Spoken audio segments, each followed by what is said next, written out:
Namaste, Star Fam. This is Dr. Dani. I have such a treat for you today.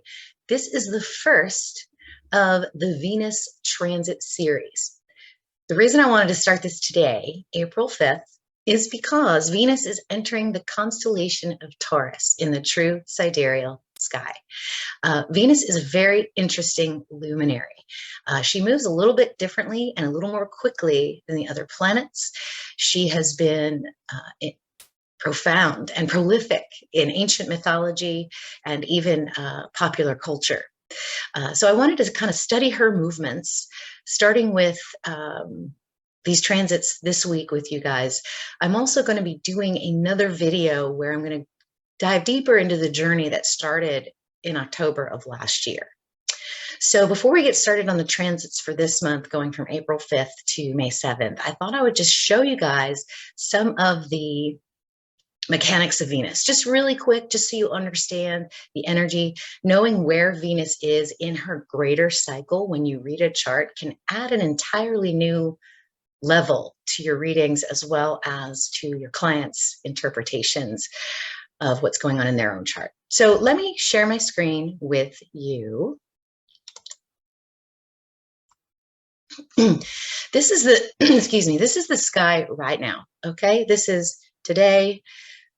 You can see Mars, Venus, Mercury, Jupiter, and the sun. And so let me just put in the constellations, put in the art, and I want you guys to just take this in, okay?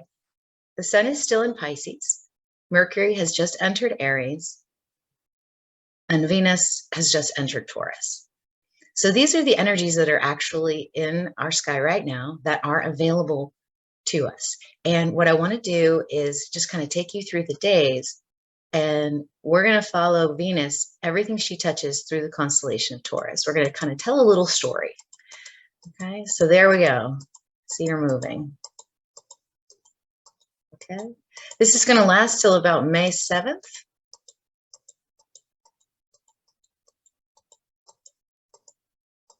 And then she's going to officially enter Gemini.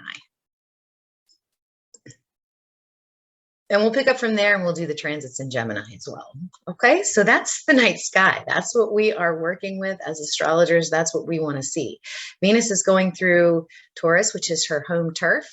And so this is almost like the beginning of a mini journey within her larger cycle. So we are going to go deep diving into that. This is the solar system right now. Let me go back to April.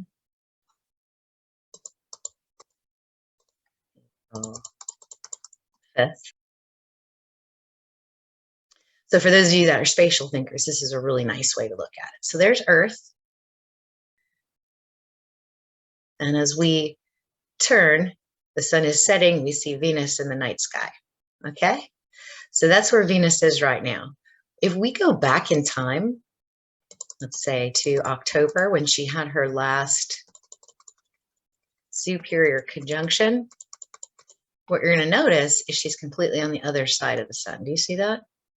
So this energy is kind of when she's burned up, like you can't feel her energy because the sun is so bright, and it's basically blocking any energy she might be able to give to us. So this can be a dark time for those of you Venusians who have, you know, either Venus rising, Taurus rising, Libra rising, or you're a sun of either Libra or Taurus. Okay, so let's just kind of watch this over the next several months. We'll just get us to now. You can see Earth and Venus doing their dance. Okay, this is right now. And so over the next few days, let's get back to the 4th here. I want you to really take this in and look at how Venus moves. We're going to just kind of do that, okay? We'll do it a little bit from the Earth perspective. So you're here. Here's your Venus. Watch what she does over the next month. Are you guys seeing that? She's getting closer, closer and closer and closer to us. So that's May. Eventually, midsummer, around August, she's going to do what's called an inferior conjunction. And this is where all the light and expression of the sun just shines Venus up. She's the closest she'll be to us. She's the fastest moving. This is where her power is the strongest. So we're gonna basically observe her, guys, from right now to the next time she's in Taurus, when she has another superior conjunction, when she's on the other side of the sun again. So we're going to follow this energy over the next several months. One more thing I wanted to show you before we get into the transits. This is a great video. I muted the sound because we don't really need to hear what he's doing, but basically he's got a computer program that is modeling the movements of luminaries, and he's put the Earth in the middle. And so it's essentially a geocentric model that you're watching. And you're going to first see the sun rotating around Earth, and then he's going to put in Venus, and you're going to see how Venus loops around. All right, here we go. Let's watch this real quick. So that's basically how we see the sun. It's because of our rotation. So we rotate every day back to the same point. And so we watch in the sky what the sun's doing. Now he's adding Venus here, and he's putting in all the astronomical numbers so that it's accurate. Look at that. There's an inferior conjunction. And then there's a superior conjunction. Do you see that? So now he's putting it back, and what he's going to do is add a tracer to it. And I want you guys to really take this in. This is amazing. So there we go. We have inferior conjunction. This is called a star point. Keep that in your brain. Then she swings around with a superior conjunction, down to another inferior conjunction, back to a superior conjunction. What's so incredible about this is the sun takes the Earth takes 8 orbits around the sun during this whole process, creating with Venus, as she traces out her pattern, a 5-pointed star. So we have 5-pointed star created in 8 Earth years, and Venus does 13 orbits around the sun. This, you guys, is the Fibonacci sequence. Okay, this is 5, 8, 13. The Fibonacci sequence actually encodes the golden ratio, which you will see everywhere in nature, in mathematics, and in physics. So there you go, guys. That's her star points. That's why Venus is important. There's a lot of amazing energy that goes with the Venus archetype. So we are going to be diving deep into that. All right. So let's just go ahead and look at what I made. A little transit calendar for you guys, 2 pages worth. Here's where we're starting. The reason I just kind of did it by hand is because, you know, Prometheus only does so much. It doesn't really make Venus transits as long as they really are energetically, and it doesn't put it in a very nice graphical format. And this is the rub of being at the beginning of a new cosmology. We don't have all the tools that tropical astrologers have. We don't have, you know, robust software to, you know, calculate where everything is. And so this is born from Prometheus data, stellarium data, which is astronomical, and then just, you know, my own tenacity to kind of get this in a graphical format so that y'all can see what's going on. So currently, or before today, Venus has been in Aries and the sun has been in Pisces. So for those of you that aren't into the symbols too much, I'm just going to read this to you, and then we're going to go through it. Okay, we're going to go through each sort of transit and see what we're feeling. So, so here we are in the 5th. Venus is trining Pluto. This transit is going to occur for approximately 11 days. So from the 5th to the 15th, this is the energy, Venus transiting Pluto. Pluto is currently sitting on the cusp of Sagittarius and Capricorn. This is a really big energy. This is, you know, we've gone through the spiritual transformation of the last, you know, couple decades through the Sagittarius transit of Pluto. Now it's in the deep void between Sag and Capricorn. And it is transiting into Capricorn, which is all about structure. So there is a transition of energies here. Also a transition of energies as Venus moves into Taurus. So this energy will be complemented by a Venus sextile Neptune in Pisces a full moon tomorrow in Virgo. The Libra moon will oppose Venus on Saturday. And then on Sunday, Venus is going to conjunct the Pleiades. And we're going to talk about that a little bit. So this is all building up to this very transformational moment during the new moon and eclipse. And then the sun transitions into Aries and Mercury goes into retrograde. Then here's another nice transit of Venus sextiling Chiron in Pisces for several days. The Leo moon sextiles Venus, Venus squares Neptune. Then we go into, and then we can go into May right here.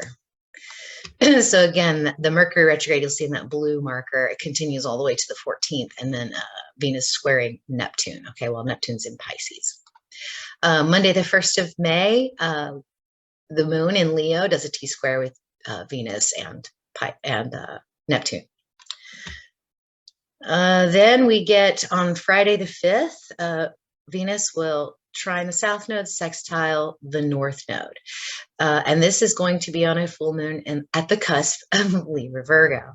And then, of course, the north node's conjunct Pisces, the south node will be conjunct the full moon. And then on the 8th, Venus moves into Gemini. Okay, so that's basically how it's going to go.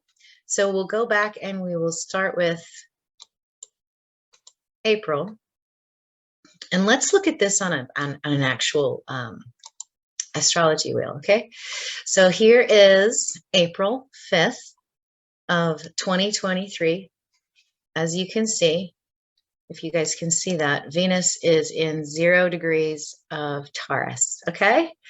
So that's where she's starting. This is her first major connection, this trine to Pluto, who is in that void between Capricorn and Sagittarius. So as Venus is entering her house, okay, she's been on this journey where she was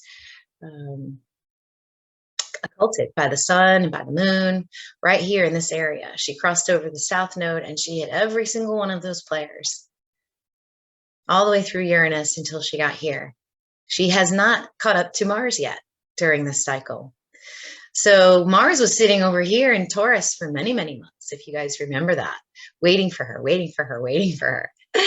And then, you know, when she was in Aries, Mars exited Taurus and entered Gemini, missing her by 10 days. And so what we're going to watch here over the next couple of months is almost like this beautiful love story where Venus is kind of checking out her house, where Mars has been kind of absorbing the energies, getting herself ready for the eclipse, getting herself ready for her inferior conjunction where her power is huge and fast. So we're going to walk through that.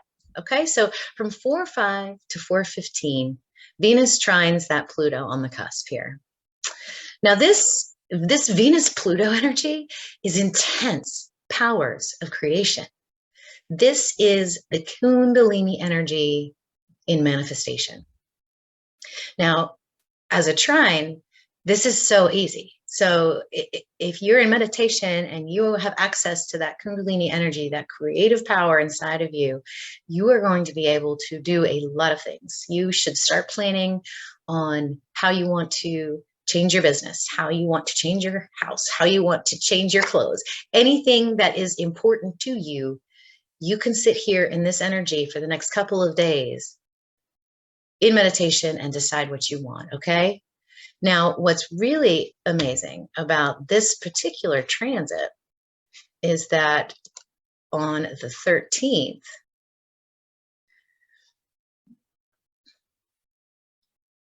the moon will conjunct Pluto. Okay, so now what that does for this particular transit right here is it brings in creation with grace and love. Okay, that's what she's all about. Venus is all about love. So she is entering this space and she is deciding how she wants to recreate and reimagine her house. Okay, and then this Saturday, she gets a little boost from the Libra moon, but it's a balancing moon, right? So Libra's about balance. One of her ruling sign, the other sign that she rules is Libra. So there's a lot of really nice energy in this transit. So you just want to start working with this creative energy because it's super, super powerful. And you've got her other house helping out on Saturday or trying to balance it out. Okay. And then on the 13th, you get this amazing moon conjunct Pluto. The other energy that's going to affect us this week, today, starting until Sunday, is Venus sextiling Pisces. Or I'm sorry, sextiling Neptune in Pisces. And this is simply just a boosting energy for that creative power because, Neptune is the creative mystic. Neptune is the energy of the movies, of music, of art, not really speaking, but feeling into it. So this contact on the 13th this contact through the 5th and the 9th is going to be intuitive, mystic, and boundless love. Okay, that is devoted to the creative energy. So if you have any creative plans that you've been thinking about, start doing it right now. Venus is in a very nice increasing energy, using Pluto, using Neptune, using the moon. All right, so beautiful energy these next few days. I highly encourage you all to use it. Then on Sunday, we get another delicious treat. Venus is actually going to conjunct the Pleiades for about 4 days. The Pleiades is the home of the central sun, Alcyon. This is the photon belt that we're moving through, where the frequency of light in space is actually increasing because as things move closer to each other, as that energy, you get higher frequencies. And so that gives us as humans access in our nervous system to higher vibrational energy. Okay, so this is going to be an amazing time. If you're a star seed and you're from the Pleiades, this is also a beautiful blessing, a beautiful time. Just as an aside, I've been doing some research on the Pleiades and Alcyon and what that means in a chart. And the mundane astrology created by Ptolemy has some very nasty energy associated with Alcyon, Venus, the Pleiades. Like it's almost as if back then the divine feminine was feared and discounted. They often talk about having Alcyon there on your ascendant or your sun conjunct Alcyon, that you're going to be prone to blindness. I don't really like all that. I think in the last 100 years, we've really, as a collective, been a lot better at, as a collective, the divine feminine energy, learning how to trust it, learning how to use it, and maybe even in some cases kind of overdoing it, by neglecting the sacred masculine. So I went ahead and I grabbed Bernadette Brady's book of Fixed Stars. So if you guys don't have this book, you should get it. And then on page 241, we get a very beautiful description of the Pleiades and the star Alcyon and what it means. So Alcyon, I'm just going to read this to you because I can't really say it any better. Alcyon is at its most powerful expression in the position of the ascendant, that indicates a strong spiritual and visionary skill that's connected to the chart. If you have Alcyon rising, it will imply that your very sense of personal identity is entwined with artistic, visionary, but judgmental characteristics. There are two contrasting examples of Alcyon in this position. The first is Jim Jones, who led a flock of over 500 followers to mass suicide. And then the second is Leonardo da Vinci, born on the apparent helical rising, and his inventions and art we experience today are still affecting us. So the Pleiades are strong. They have strong energy. They have strong feminine energy. And with Venus right there, we're going to get some really beautiful, powerful, creative downloads. So this next set of 5-6 days is going to be absolutely incredible. So whatever you've been thinking, whatever you've been planning, take it to the next level and go for it. There's a lot of energy supporting you in your creative energies. Okay, so now let's move on to this square. This is going to start on the 10th of April. Venus is going to square Saturn in Aquarius. This is going to go on for about 10 days as well. Now I look at this as, okay, so now you've got all that creative energy. You've got all these plans. Venus square Saturn suggests accepting responsibility of creation and manifestation, right? So what does that mean? That means inspired action. That means start working, start making things happen, start crystallizing your dreams. If you don't, in the square, what could happen is that there is a possible projection or guilt. So let's say this next week you didn't start doing your creation energy. If you enter Venus square Saturn next week without that, you may feel like things are just sort of happening to you that you have to do. Whereas if you've done the work, you might feel like that what you want to do is so much easier. Okay, so be careful of projecting what you perceive that you missed. Be careful blaming others for you not being as creative and as organized as you want to be. If you get triggered during these 10 days, just look inward. It's not somebody else's problem. It is your issue. What did you do? Accept what's going on or let it go. That's really the best advice for squares. Now, the moon next Saturday on the 15th is also going to conjunct Saturn. So what that means is that by next Saturday, the moon adds this like seriousness and this sobriety to this commitment of creation. Taking on the commitment could potentially bring on a conflict between that security and that desire. So next week is going to be sort of, I have all this creative energy this week. Now, how do I put all these pieces together so that it makes sense? Okay. So great energy. Let's get down into this new moon that's coming. Okay. Oh my gosh, this is going to be a wild time. A lot of things are happening right here. So first thing that I noticed is that Mercury is going to go station retrograde, and it's going to do that all the way through, I want to say May 12th or something like that. We'll see it on the next calendar. So Mercury stations retrograde. It's a new moon. It's an eclipse. And the sun transitions into Aries. So we have a lot of deep, profound, transitional energy.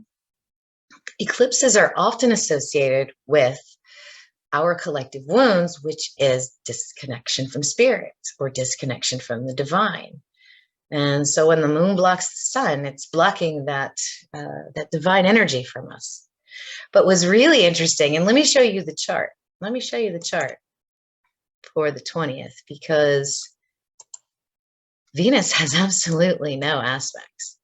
And this is wild. So here she's moving through. You can see that trine to Pluto. You can see that sextile to Neptune. You can see the moon approaching Pluto there. Conjunct Alcyon, which is the central sun of the Pleiades. And then we get to this new moon. Okay, so sun, moon, north node, south node in Virgo. Venus is all alone. Okay, she has no aspects, at least in the luminaries that I aspect. This is a pretty robust aspected chart. So for her to be in Taurus without any contacts, this suggests to me that this might be a time where Venus wants to spend some time alone. Okay, so maybe you got bumped around or knocked around a little bit. Maybe you had to let go of some things or accept some things during this square to Saturn. And here is where we're going to just sort of take on that retrograde energy. We're going to take on that sun in Aries energy.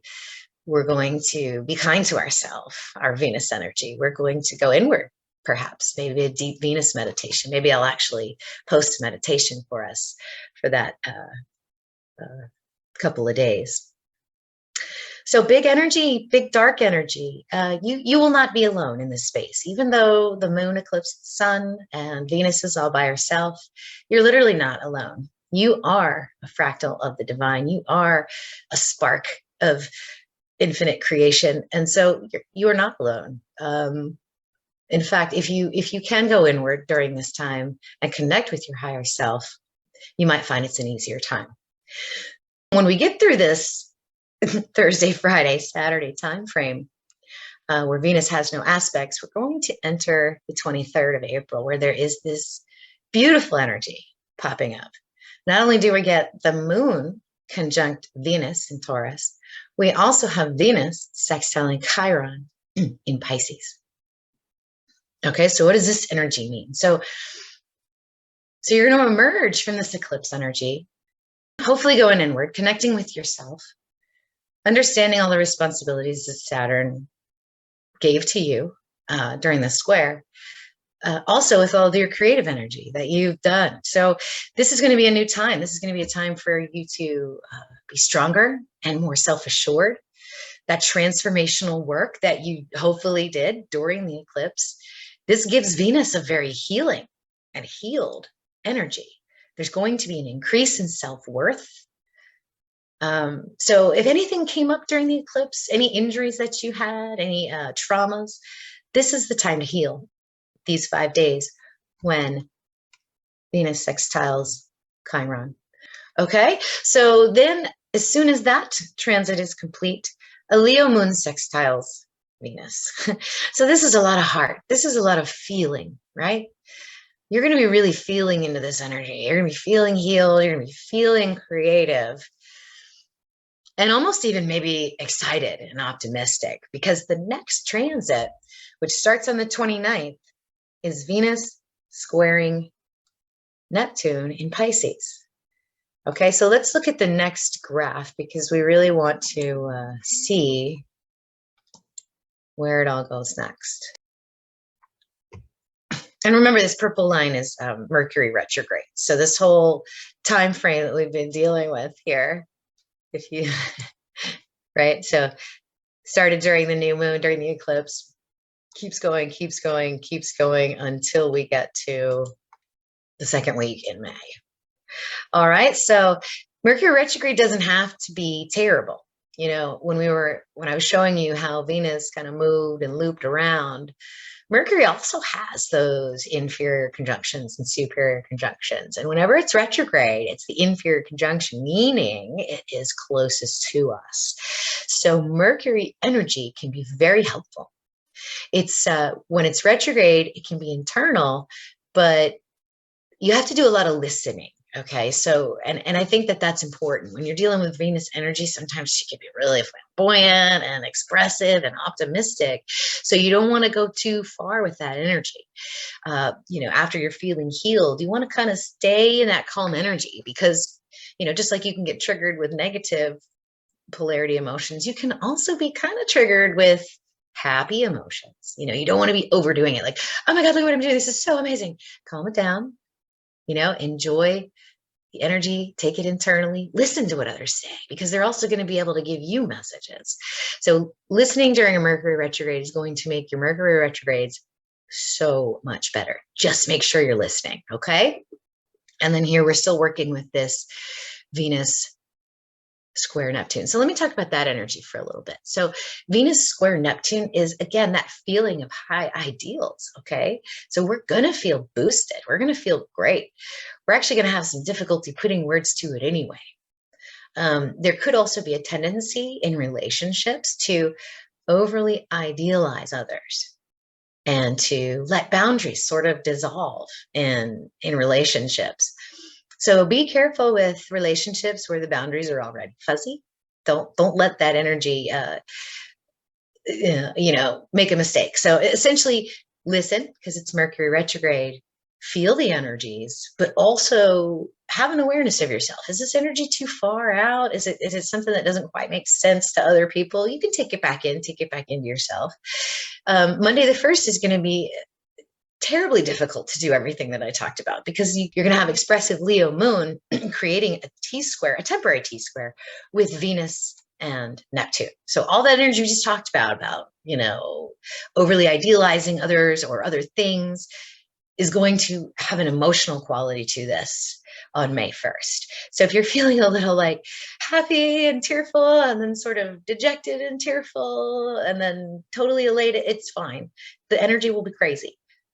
Just stop, center yourself, and listen. That would be my advice for this first week in May.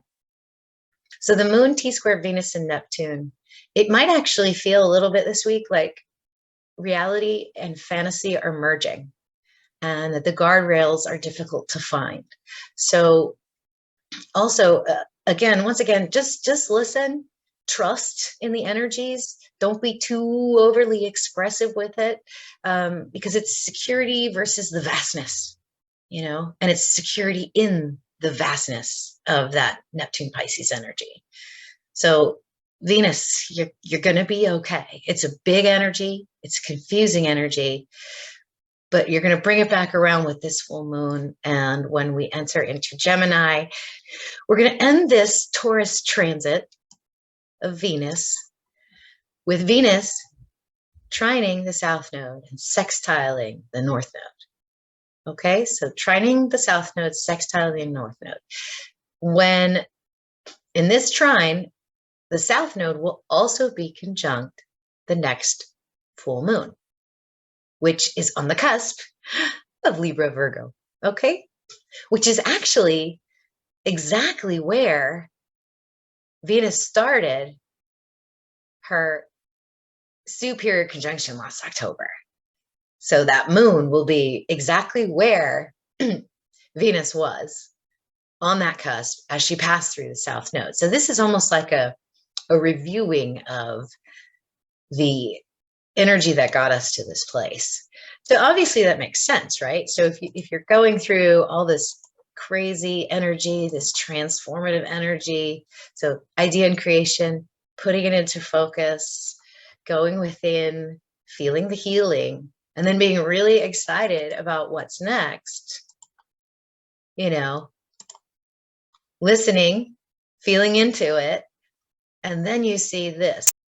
So you have Venus sextiling the north node and Venus trining the south node. And then when we get to, where is that? Okay, so there's your full moon. And look at that. It's actually going to be a Libra moon, but it's 1 degree. So it's very cuspy energy. And once again, this is where she started the last superior conjunction when she was burned up by the sun. This was in late October of last year. And she has since transited through all of this, through these constellations, crossed over all these planets, is trying to catch up to Mars. Okay. And then, so this will be the end of Taurus for her. This will be the journey through her house. Basically, how do I want to reemerge? How do I want to redefine? What creation do I want to keep going? And the North Node is conjunct Jupiter, which is expansive and abundant and optimistic. So we're basically going to be entering this full moon, ending Venus's transit through Taurus with this really amazing sort of energy. Where have we been? Where have we been? What are we doing? Where are we going? And so that's essentially her transit. All right, so let me stop sharing because I think that's good. I think this was a good transits discussion. Maybe for Gemini, we can get together as a group. Maybe I'll offer a call and we kind of go through it together. But this one was inspired by doing the dailies on Sidereal Revolution. So once again, guys, if you want to help with the dailies, I wouldn't mind. Anybody that wants to take a stab at it, I promise you it will deepen your astrology practice. You may even be able to come up with some really awesome creative ideas just watching the stars and watching the movements. Okay, so stay tuned for the Venus Masterclass because that's where I'm going to dive deeper into her movements, what they mean, what a Venus star point is, what kind of Venus do you have? Do you have a morning star Venus or an evening star Venus? How does that translate into your chart? It's a whole other level layer on top of your astrology chart. I try to read that for my clients, but if you want to do just Venus transits for you personally, for Taurus, hit me up, let me know. For the Star Fam, I'm going to do a deep discount. For the rest of the world, it might be a little bit more, but do stay tuned for that offer and let me know if you're interested in having that service. Okay, so I think that's all I've got until we see Venus in Gemini. Namaste, you guys.